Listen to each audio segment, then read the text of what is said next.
ফাল্গুন মাসের একটি অন্যতম গুরুত্ব দিন হিসেবে গণ্য করা হয় দোল পূর্ণিমাকে, যাকে দোলযাত্রা বা হোলি উৎসব হিসেবে অভিহিত করা হয়। এবছর 2025 সাল 1431 বঙ্গাব্দে এই দোল পূর্ণিমার সময়কালেই থাকছে বছরের প্রথম চন্দ্রগ্রহণ। ফলে স্বভাবতই মানুষের মনে এই সংশয় রয়েছে যে তারা দোল পূর্ণিমার পূজা এই বছর কোন সময় করবেন। বন্ধুরা, আজ এই ভিডিওর মাধ্যমে আপনাদের সামনে ব্যক্ত করব যে 2025 এর এই দোল পূর্ণিমা কবে এবং কখন পড়েছে। দোল পূর্ণিমার দিন চন্দ্রগ্রহণের যোগ থাকায় কোন সময় দোল পূর্ণিমার পূজা করা যাবে এবং সর্বোপরি দোল পূর্ণিমার দিন আপনার কোন কাজটি অবশ্যই করা প্রয়োজন। আশা করছি বন্ধুরা আপনারা এই ভিডিওটি থেকে অনেকটাই সমৃদ্ধ হবেন।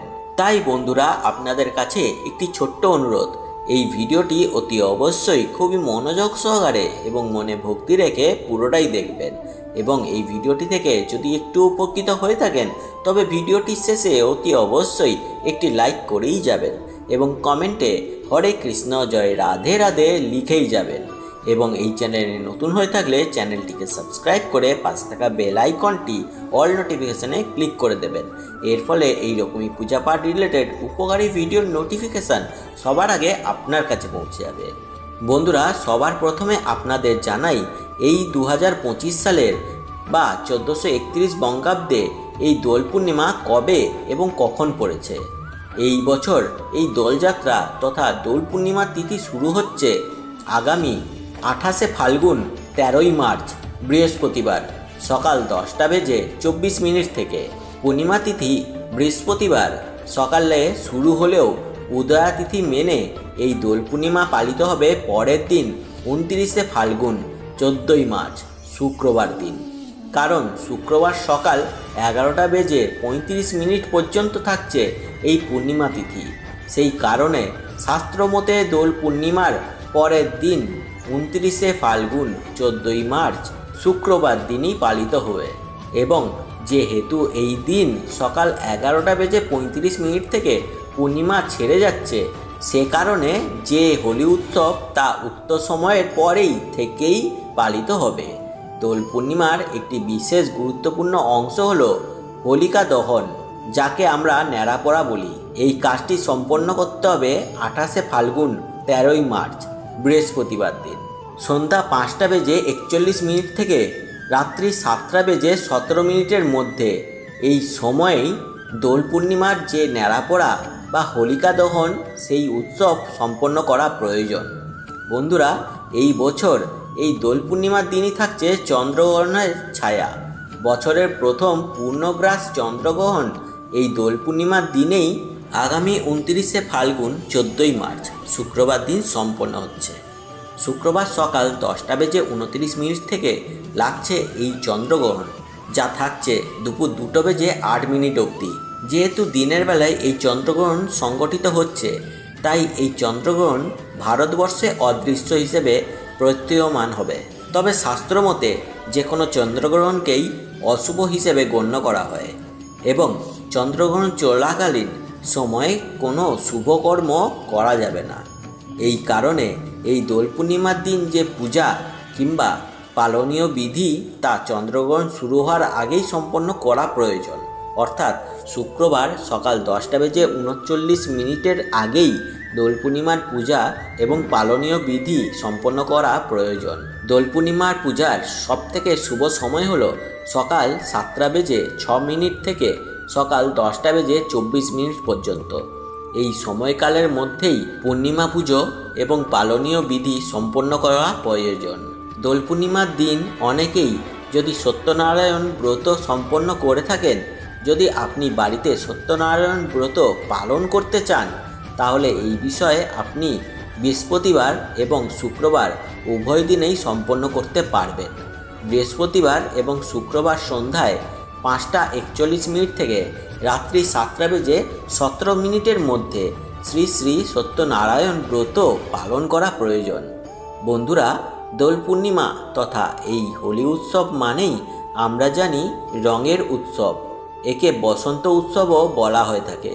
রাধা কৃষ্ণের শাশ্বত ও ঐশ্বরিক প্রেম উদযাপন করা হয় মূলত এই দোল পূর্ণিমার দিনে। আর এই পূর্ণিমার দিনেই মা লক্ষ্মী বিশেষভাবে জাগ্রত হন। মা লক্ষ্মীর ব্রতকথায় আমরা দোল উৎসবের উল্লেখ পেয়ে থাকি। বন্ধুরা, দোল পূর্ণিমার দিন সম্ভব হলে বাড়িতে অবশ্যই রাধাকৃষ্ণের পুজো করুন। মা লক্ষ্মীর উদ্দেশ্যে এই দিন আবির তথা রং নিবেদন করতে হয়। আপনি যদি আপনার ইষ্টদেব দেবীর পূজা করেন, তার উদ্দেশ্যে এই দিন আবির বা রং নিবেদন করতে পারেন, কিংবা আপনি তাদের পূজা করতে পারেন, তাহলে এই বিষয়টি অবশ্যই করা প্রয়োজন। 3 প্রকার আবির বা রং এই দিন পারলে অবশ্যই ভগবানের উদ্দেশ্যে নিবেদন করুন, যার মধ্যে লাল রঙের আবির অবশ্যই থাকা প্রয়োজন।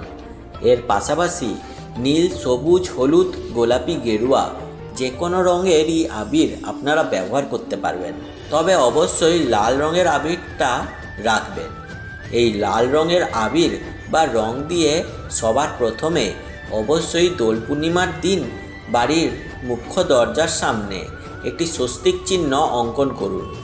আপনি চাইলে মা লক্ষ্মীর পদযুগলের চিহ্ন বা আলপনাও আপনার বাড়ির মুখ্য দরজার থেকে ঠাকুরঘর পর্যন্ত অঙ্কন করতে পারেন।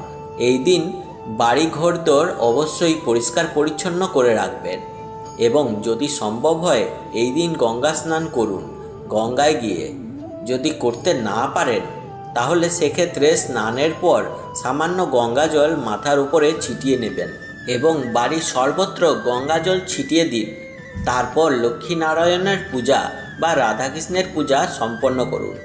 অবশ্যই সবার প্রথমে দেবদেবীর পায়ে আবির বা রং নিবেদন করবেন।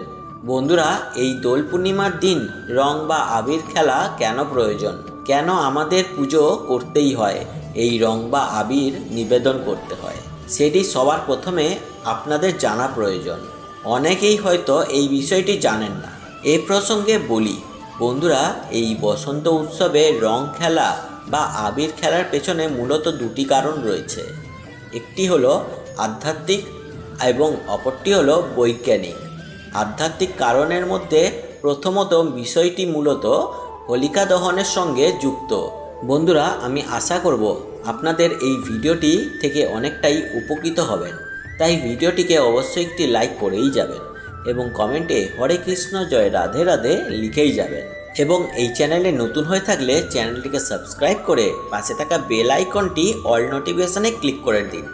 এর ফলে এই রকমই পূজাপাঠ রিলেটেড উপকারী ভিডিওর নোটিফিকেশান সবার আগে আপনার কাছে পৌঁছে যাবে। আপনারা সকলে ভালো থাকবেন এবং সুস্থ থাকবেন আর ঈশ্বরের নামগান করতে থাকবেন। জয় শ্রীকৃষ্ণের জয়। জয় রাধে রাধে।